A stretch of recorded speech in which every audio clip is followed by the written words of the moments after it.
Hi everybody, this is David Dunn here from DLD Productions, and today we're going to do a video gameplay of This Is War. So here we go. We're already in the middle of the battle right now, so we're going to start from the top of the turn. So first thing is, we're going to go ahead and figure out what we're going to do for our two sides. On this side we've got the CMF, on this side we've got the OPFOR. So first things first is we lay orders for our units. So we've got Steve on CMF side and we've got Jesse on the OPFOR side. So Steve, without Jesse seeing what's going on, what do we got here? What are we going to do for the ICVs? Ooh, okay, and I'll explain that in a minute. For the tank. Okay. And for the command vehicle. Okay. So usually when we set these down, we place them upside down so that the other side cannot see them. And Jesse, what are you doing with yours? This is for my heavy tank. Okay. And wood is for my APC. Okay, sounds good. All right. So now the orders have been laid. We now do an initiative roll. So we roll 1d6 each. High man gets to pick. And it looks like Jesse won that one. So you want to go ahead and go first? Okay, Jesse's choosing to go first. So first, let's move these guys here. So go ahead and flip your counters over so everybody can see what everybody's doing. Surprise, surprise. All right. So Steve chose this counter for his ICVs, which is an advanced counter. Jesse chose this counter for his APCs over here, which is a charge counter. So he's going to charge across that river there. He's already got one vehicle over there, moves them up, and troops come jumping out. Now, because he rolled under, he moved under the half movement, so he gets to roll 2d6 in addition to the 10 centimeters.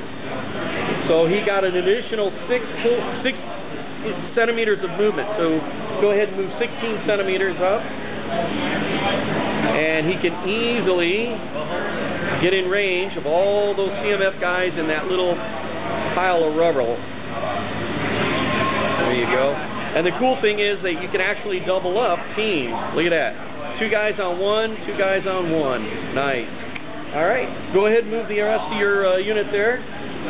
So for this guy here that's partially on the river, he's got a 5. So you needed a 4 to avoid getting hung up.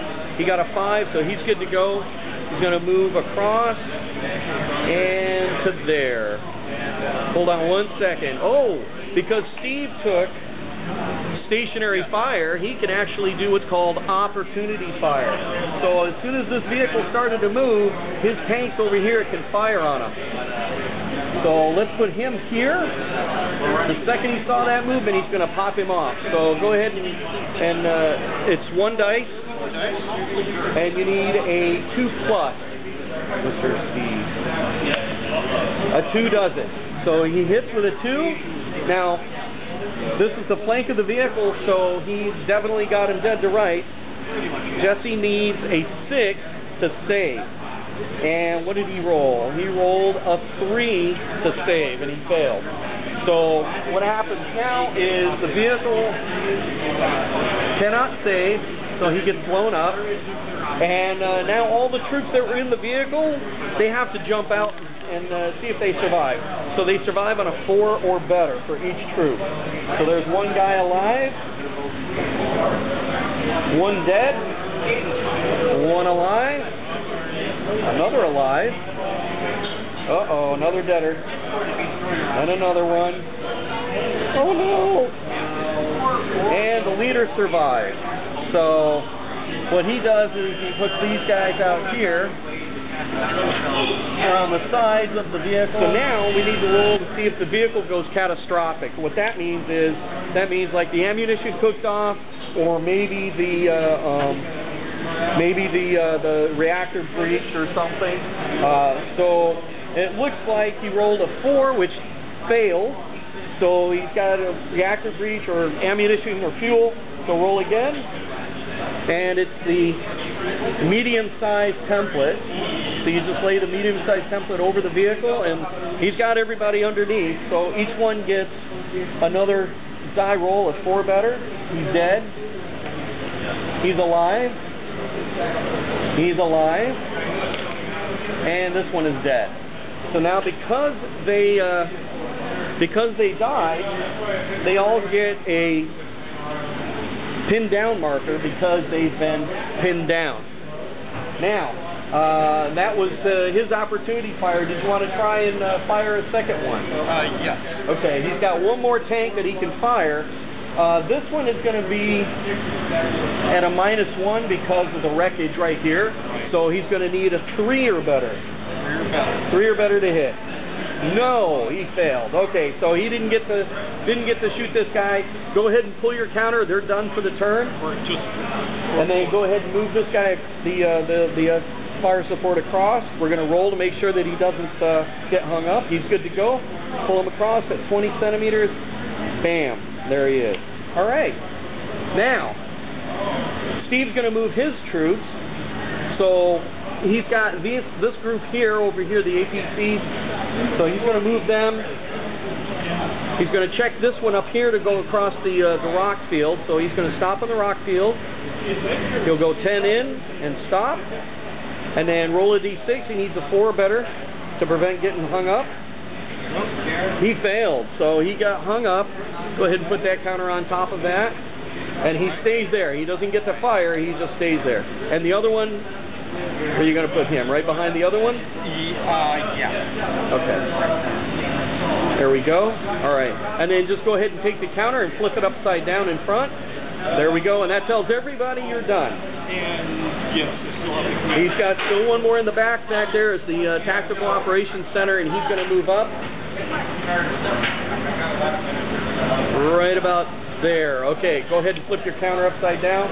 And you notice that these tanks over here did not fire because Jesse evidently has got a devious plan in mind. So now that we've gone through the firing mode,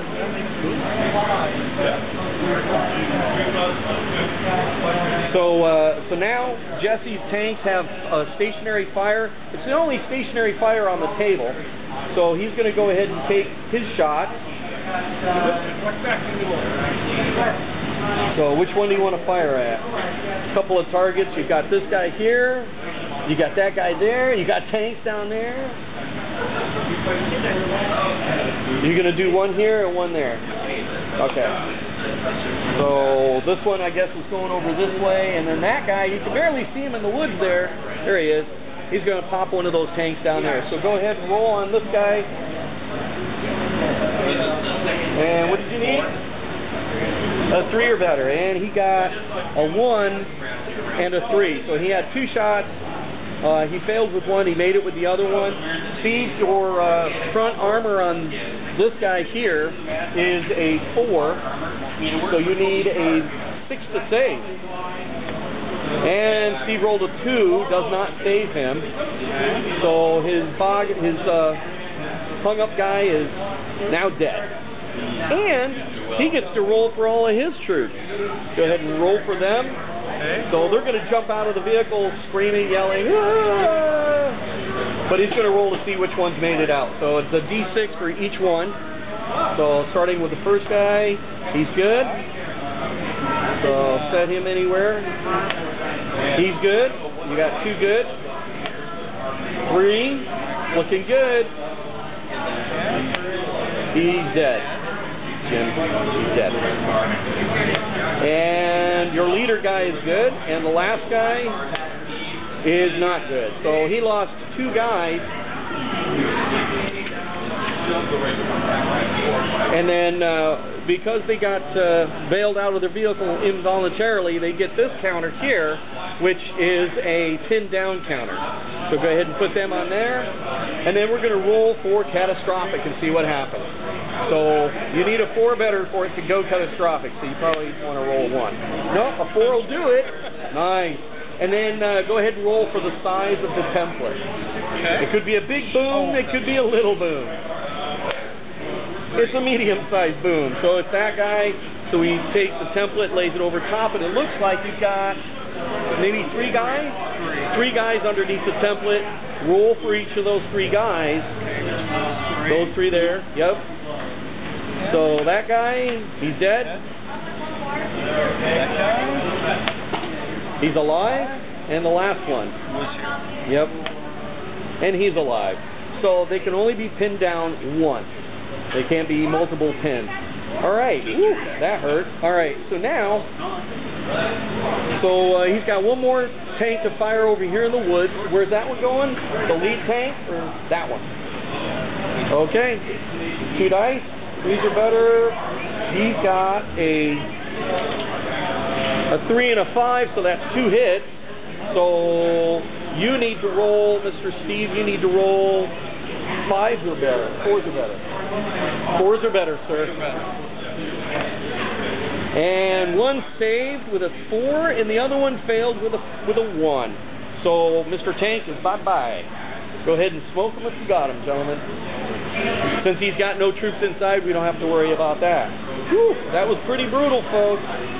All right, go ahead and pull your counter, Jesse, and then all we have left is close combat right here and advanced fire. So the close combat is next. So Jesse has 2 guys on one of Steve. So each one is going to roll a d6 and add 1 because that's their close combat factor. Jesse rolls a 4 plus 1 is 5. Steve rolled a 5 plus 1 is 6. So one of Jesse's guys is dead. However, because he has a second combatant, he gets to roll 2d6 and adds 1. Ooh, so Steve's got a nice healthy 7 showing, but you'll see Jesse's got 10 plus 1 is 11. Can't compete. All right, and let's move on to the next one. Same thing. Jesse rolls 1d6. He's got a 4 plus 1 is a 5. Steve rolled a 4 plus 1 is a 5. They tied, so they're going to stay and fight another turn. And now Jesse has a second combatant on there, so he's going to roll 2d6. Go ahead. Steve's got a 5 plus 1 is 6. Jesse has a 6 plus 1 is a 7, and Steve's guy goes away. Pretty brutal. All right, let's move on to the next one. Same thing. Now this is only 1 and 1. So Jesse's got a 5. Steve's got a 5. So they're going to stay and fight again. We have one more here. Same thing. A 1 and a 3. I think Steve won out on that one. And here, a 6 versus a 5. It was a good balanced try, gentlemen. And the last one's up. Jesse rolls a 5. Steve rolls a 5. 4 plus 1 is 5. 4 plus 1 is 5. So we've got these 2 guys are going to stay and fight. These 2 guys are going to stay and fight. All right? And that's the end of the close combat phase. Now we go into the advanced phase, and the only one that has advanced is going to be Steve's ICVs over here. So, Steve, if you want, you can fire up somebody. You can shoot at somebody. Really shoot at. You can shoot at this guy here. You're going to be at a -1 because of the rubble. Okay. So if you want, that's going to be the template. It looks like this. So he's going to lay this over his target. So this is the target. Okay. And just lay that wherever you want it to go. Probably straight back here. All right. So it looks like we've got 2 shots on each vehicle. So we're going to roll 1, 2 shots here, 1, 2. Okay. All right. So you need 1 dice per. So 1 dice per. Okay. You need a 4 for this. 4 for this. Okay. 2 shots. 2 hits. And for the back one, go ahead and roll for him as well. 2 hits. So this is coming from the front angle. So Jesse, you need a 5, I believe. So it's a 5 on the front of this. Ooh, we rolled 2 5s. All right, and you need 5s for the other one. Can he do it again? And the opposite. No dice right. So he's dead. All right. All right, and that's the end of combat. And next would be tallying up all the troops. Tallying up all the troops and how many dead. So, let's see, Jesse, you lost quite a few. We got 3, 6, 7, 8, 9, 10. So your platoon is broken, so you need to roll a 4 or better for your platoon to keep them from going on fallback. So roll a 4 or better. He rolled a 6, so he's good. These guys are good to go. So we'll take and give the platoon card to Steve, and he gets the victory points for that. And then Steve, what did you lose? 6 troops. 6 troops and 1 vehicle. 2 vehicles. 2 vehicles. Well, just from that one platoon, just one vehicle. So yeah, I don't think you're broken yet. You need to lose at least 1 more vehicle or troop. Tank platoon is definitely broken because he's at 50%. So go ahead and roll a d6 for them. Okay. 4 or better. And they're good to go. And then go ahead and give Jesse the card for that. And there's the platoon card for the CMF, and Jesse gets the victory points for that. And that's it, guys. All right. Well, watch the video, check it out, go to the Kickstarter, pledge, and let's get this rolling, and I'll see you guys on the battlefield. Thanks. Talk to you later.